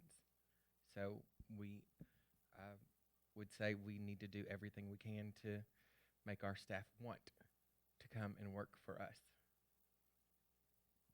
Not just about the pay, is it, Mr. Kirk? Thank you. That's coming from someone who's worked in a couple of different districts, too. And so I have one other question. We have a conference call scheduled for December 12th with Hanover Research, and it was mentioned at the last board meeting it was mentioned maybe not this year, but in the future to look at doing the certified salary schedule very similarly to that. So of course the two that did the presentation grabbed a hold of that, and they have already sent us some proposals back. And on December 12th, when we have a conference call, we anticipate that will be one of the questions that they will ask. And so at that point, should I advise them that, yes, we'd like to renew their contract for another year? That's a $35,000 expenditure, and they should go ahead and start to work on the certified salary schedule? Or would the board rather me advise them that at this point, we're going to hold on the contract? I just need a little bit of guidance right there, because that's a large expenditure, and I'd want to make sure that the board approved that. Once again, I'm going to start at the end of the aisle. Mr. Mike, what do you think? I think if Morgana and her administrative team feel there's a necessity to look at that, then we should obviously encourage them to do that. There's a lot of information to digest off this one right here, and a lot of work that can be done. But I don't think we should leave the certified folks out at all. But I would, again, tend to say that's a decision that you and your team, that would be you've got a basket full of information right now that you can utilize and needs to be worked upon. Mm-hmm. If you get a basket and a bucket full, it might be hard to deal with. But that's up to you. Well, that's exactly what we've debated. That's exactly what we debated. I would support it if you felt the need to continue with it. Sure. Ms. Tracy? I just kind of was looking at Sydney to see, I know it's going to require a whole lot of work to digest and do all the things that need to be done with the information they're providing. And I certainly agree that we need to do the checks on certified as well. But I don't know that we wouldn't want to finish one completely and do it well and get that taken care of, and then step into the next phase, so to speak, which would be certified, obviously. So, but I'm fine, whichever. I think our only saving grace, because I agree completely, is that it did take them almost 10 months because it was a very in-depth study that they did. So if they did begin to do the work in January, it could be all the way to next fall before we get all of that data back. And that would possibly give us time to work on the classified piece, and then we would, I don't know, I just wanted to make sure I could spend that much money, to be honest. I'm not. So, Mr. Kirk? Oh, I'd absolutely like to see us renew the contract, especially if we're going to start a new 5-year vision and goal setting for the district.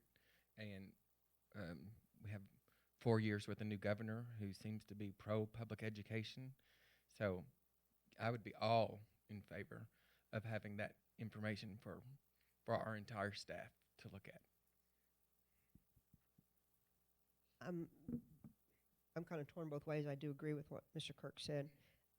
I'm with Tracy. I want us to do the first one right because we started on this one, so I don't want them to take us a second or back seat because we're moving forward to get to the certified staff. So if you think it's going to take them 10 months, just because they bring us the information in 10 months doesn't mean we have to start acting on it right then, correct?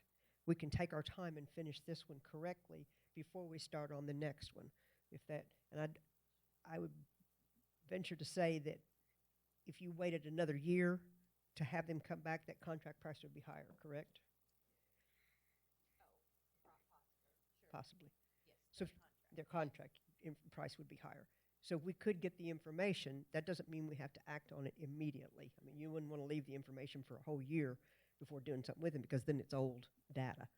You want to do something with it right away. But that doesn't mean that we can spend a whole year getting this one right and then move on to the next one when they've got the information. So if you want to go forward with the contract, like I said, this is up to you all because you all have got tons of work. And Cindy does budgets and reviews and all kinds of stuff besides delving into this. So I know she's got a plate full to begin with, but we're gonna delve to you. So whatever y'all think you can do, but yes, you've got a permission to do that. So thank you. Anything else before we move on? Thank you. Moving on to new business.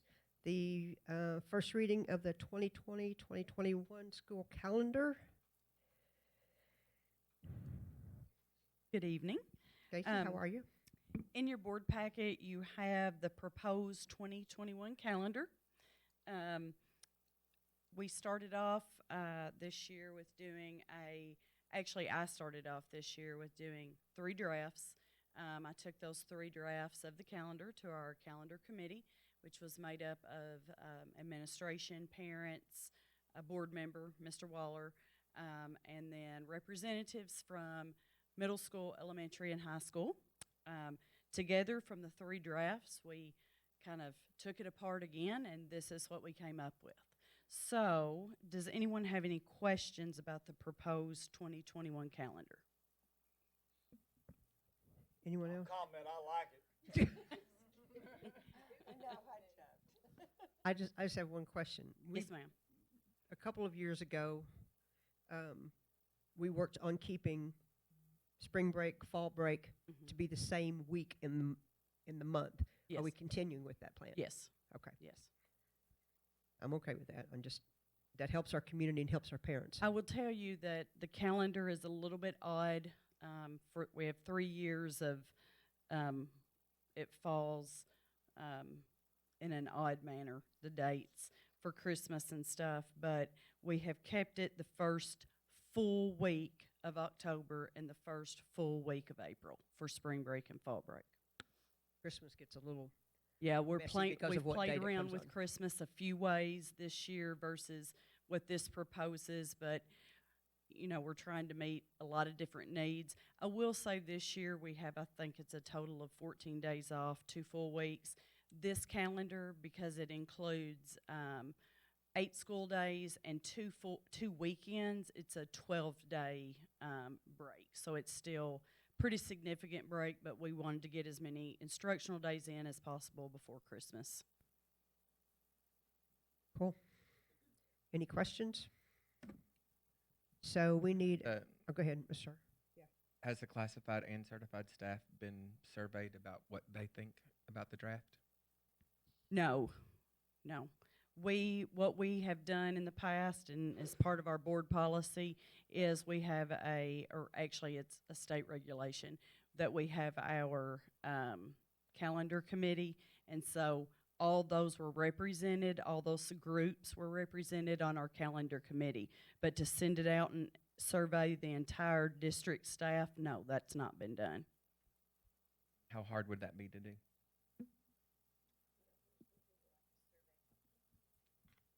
I'd like to see if the staff would, I would just be curious, to have December 21st and 22nd as part of the winter break, and then if to extend the official last day of school to May 21st, if the staff had any preference.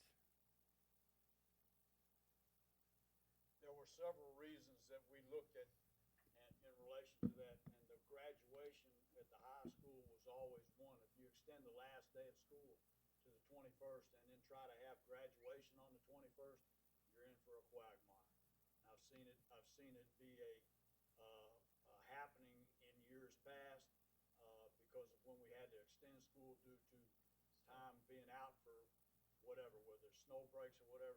It puts a burden on the high school staff, Kirk. It really does, and that's why we look at least giving 2 days prior to that Friday of graduation before the end of school, and then we talked about also on that 21st and 22nd of December,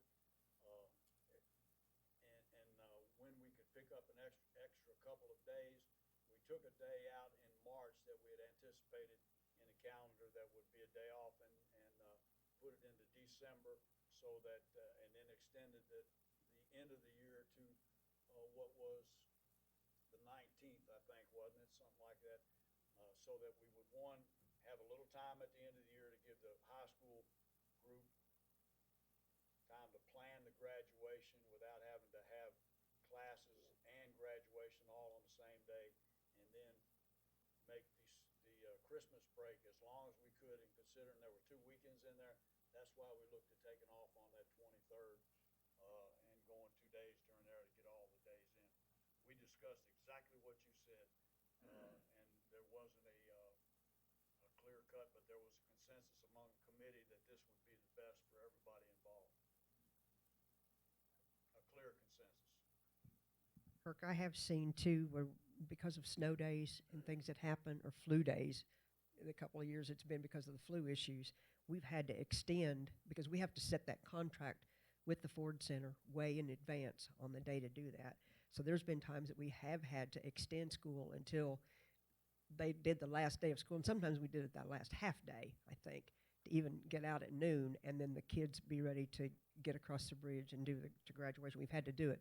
And there was one time we even had to change the graduation date, and that was a hassle with the Ford Center to redo it because they build their contracts and their calendar around us. So I have to agree with the committee. Give them 2 extra days gives us a little bit of slack since we don't know what this winter's going to be like yet.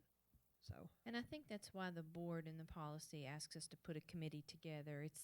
It's a representation of all of the staff speaking for, and there's more than one committee meeting traditionally where then that information can be taken back to schools or to departments and get feedback. So I would kind of, yeah. Committee person came back and kind of reported out to us, and then if they had any concerns or something, was that person then took it back to the committee. So I would stick with the recommendation from the committee at this point unless the entire board requested something different. I get what he's saying about December, and that would be nice, but I also understand and remember situations in May that we really wish we had that extra time. One of the teachers' comments was that, by looking at that extended time, man, it's hard getting them kids back in after those, what amounts to 14, 15 days. Yes. Not doing anything and getting them back on track on January the 4th. And that was mentioned more than once. In theory, it's great, but every transition we have is very difficult to get the kids back on track. and that was something brought up more than once. And that's if you don't have a snow day and you could get back into school that first day in January. Because I've Right. seen it sometimes be the 5th or 6th before we got back into school as well, too. So, yeah. Kirk, I think it, go ahead. because nobody can predict the weather, nobody can predict the flu. I think it sends a message to our staff that we, just by asking, want to know what the whole staff would like to see, that they were at least consulted. And I think that's a good faith effort to build that better working condition for our staff. So I understand it can be hard, but it's out of all of our schools, it's just one school staff that has to worry about the graduation, not elementary school, middle school, preschool. So that was my reason for asking. I think teachers and classified employees like to feel like they have a part of the decision making about things like this.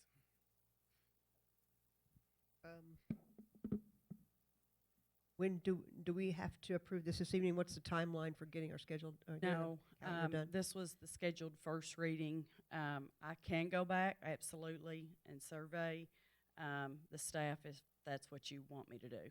But Madam Chair, I would ask at this point for the approval of the first reading, and 'Cause then we have you a s- all can vote. We still have a second reading we have to do. Yes, that's correct. Before the end of this, right? So just approving it tonight does not put this thing in concrete. That's correct. Okay. Second reading will be on the December agenda. Okay. Is a Survey Monkey, how much expense is that, Ms. Morgana, if we did do a survey? I can appreciate what you're commenting and saying is I'd wait a year on that one. I'd recommend waiting a year. The board policy says we put together a committee, right? That makes up of various Different people. members of the staff. And the staff from each one of the schools was involved. And we've done that. If we want to change it, I think as a board, we need, we may need to change that and say, okay, let's put out a survey of what we've come up with from the committee and do that maybe next year. But right now, I'd appreciate going through the policy process as the we way have it it, is. set. I don't have a problem with that. Mr. Kirk, when we say we do that for next year, that should, okay, sounds good. All right, so I look for a motion to approve the first reading of the 2020-2021 school calendar as described by Ms. Casey. I'll make that motion, Madam Chair. Thank you. Thank you, Ms. Tracy. All in favor say aye. Aye. Any opposed? Motion carried. Thank you. We appreciate your time and your descriptions, and thank you, Mike, for your insight as to how the dates came up with. Moving on to a BG4 for BG 19-233, IT Infrastructure Technology Support Center. Ms. Cindy? Need to request approval of this BG4 so that we can process the final BG5 payment document. This was a self-performed contract. Any questions, comments about this? Hearing none, I look for a motion to approve FAC PAC BG4 form, reference number 28640 for BG 19-233. I'll make that motion. I'll second that, Madam Chair. Thank you, Ms. Tracy. Thank you, Mr. Mike. All in favor say aye. Any opposed? Motion carried. Moving on to the consent agenda, which has accept KET's offer of assistance, money coming back to us, yes. Approve student overnight trip request, approve grant applications, approve a shortened day for one special education student, approve bid recommendations, approve school activity fundraiser request, approve a 2020-2021 non-resident contracts, and approve the 2020 Henderson County High School district improvement planning process. Any of those items need to be pulled or discussed? Hearing none, I look for a motion to approve the consent agenda as listed. So moved. Thank you. I'll second that. All in favor say aye. Any opposed? Motion carried. Moving on to financial. Treasurer's report, Ms. Cindy? Okay, the treasurer's report for the month of October includes total receipts of $3,756,491 and total expenses of $5,759,564 for a net decrease in all funds of $2,003,072. Any questions? Madam Chair and members of the board, I respectfully request your approval of the treasurer's report as presented this evening by Cindy Cloutier. Any questions, folks? No, ma'am. Hearing none, I look for a motion to approve the finance report as presented by Ms. Cindy Cloutier. Thank you, Mr. Kirk. Do I hear a second? I'll second that. Thank you, Mr. Mike. All in favor say aye. Any opposed? Motion carried. Moving on to the paid warrant report. Okay, the paid warrant report covers the period of October 23rd through November 18th and includes total paid warrants of $4,355,661.03. Any questions on the paid warrants? Madam Chair, members of the board, I respectfully request your approval of the paid warrant report as presented tonight by Cindy Cloutier. I look for a motion to approve the paid warrant report as listed. So moved. Thank you, Ms. Tracy. I'll second that. All in favor say aye. Any opposed? Motion carried. Be it noted that we have received personnel actions. And thank you, everyone. We are going to be going into executive session. I'll make a motion that we go into executive session. Executive. I'll second that. All right, now wait a minute, guys. I got to read this first. For exactly what it says. Exactly what it says. We have to go into executive session pursuant to KRS 61.8101F for discussions or hearings which might lead to the appointment, discipline, or dismissal of an individual employee, member, student. So Mike makes the motion that we go into executive session. Ms. Tracy seconded it. All in favor say aye. Any opposed? Motion carried. We're in executive session. As soon as the